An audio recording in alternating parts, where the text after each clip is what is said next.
Welcome back into Talking Fitchburg, out of the studio, out at Fire Station number 2 with Adam Dorn and Ariana, Girl Scout extraordinaire, and everything else in between. We are wrapping up the final segment here with Ariana on the CO poisoning effects, everything else in between. Ariana, let's take a look back here. What were the topics we covered these last couple of months? We did some stuff with what is it and symptoms and causes. Fantastic. And if you didn't know, Ariana made a brochure, or co-made a brochure, however you want to say it, with the fire department. And your goal here moving forward is to do what after our TV, now that you're a star? What are you going to do next?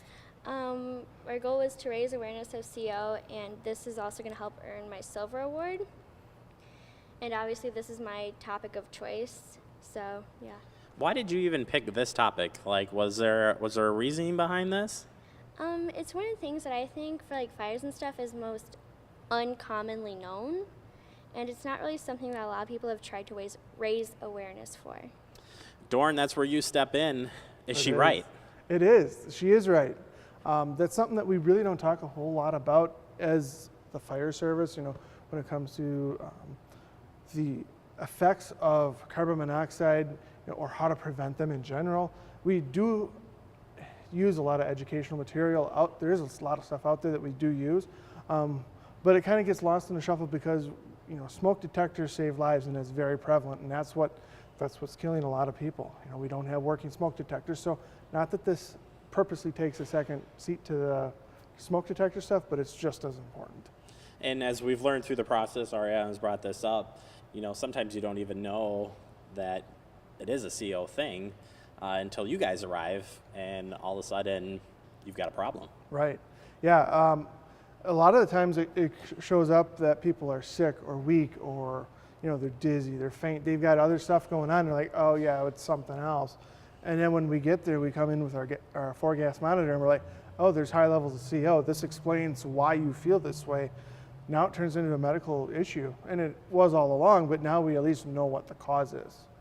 And just as important, you had mentioned about checking those alarms every once in a while. You remember when you're supposed to check them?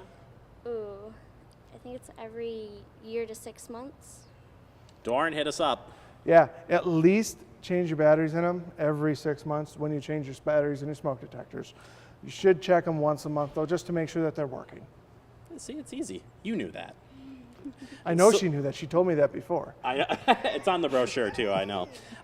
So moving forward, we've done the brochure piece, or we've talked about the brochure, but you're continuing this process. What will you be doing here moving forward? So over the summer, me and my mom are going to go out to stores if we get permission to pass out brochures that I've made. And another thing we're going to do is get ready for my Gold Award, which I'm continuing CO. And some things we're going to do for that is we're going to try to get a grant to pass out CO alarms to people who don't have them. And this is going to be really difficult for our next thing, but we're going to try to change the law to have it be required that big buildings or business buildings need to have CO alarms.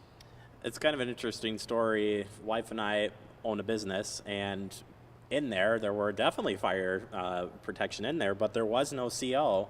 And we're in an industrial park where it is half garage, half building. What do you say to that, Dorn? I think it's a fabulous idea. Right now, it's probably not required, but moving forward, it's something that becomes more commonplace. That you got gas fired appliances in there. It could happen. It could be an issue. We've seen that a lot in some of the ice arenas, where they have different types of fuels in there that are producing CO as an end result, and that is something that should be looked at in the future. Well, I hope the fight for getting that in place works out for you. I appreciate all the help you've given us and the viewers here, Fact TV and beyond. Helping. Good luck to you. Congratulations. I'm sure you'll achieve it. And any final thoughts from you moving forward? Not really. That's what I kind of figured. That's Ariana. Next time we see her, she'll have the silver. I should have my silver award and be working on my gold award. Hello, Gold. Yeah, it'll be good. No, we appreciate it. You can go back and check all those past episodes. We have them available online, fitchburgwi.gov. on Facebook and on YouTube.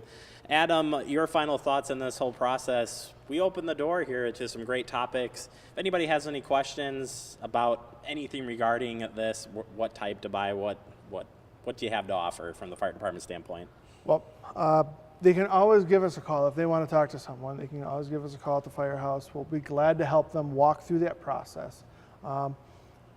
But in the grand scheme of things, make sure you have one. Big one. Make sure you have one. It is required by state law that you have one on every level of your home where there's gas-fired appliance or a sleeping area. So make sure you have one. Make sure you test them, change your batteries out, or keep them plugged in, whichever one, right? And make sure you change them, replace them, because they're only good for about 7 to 8 years. Read your manufacturer's instructions. They'll tell you when they should be replaced. But keep up on that. That does make a difference. Fantastic. You got it from the expert and from the soon-to-be expert, if you ask me, Ariana. Ariana, thank you so much for doing this. And I'll tell you what, you get to do a trade secret here. You're going to say, coming up next, we're going to wrap up the show. This is Talking Fitchburg. Coming up next. We'll work on that. She's not a TV personality yet, nor am I. Next time. Next time. Thank you. We'll take a break, and we'll be right back. You're watching Talking Fitchburg.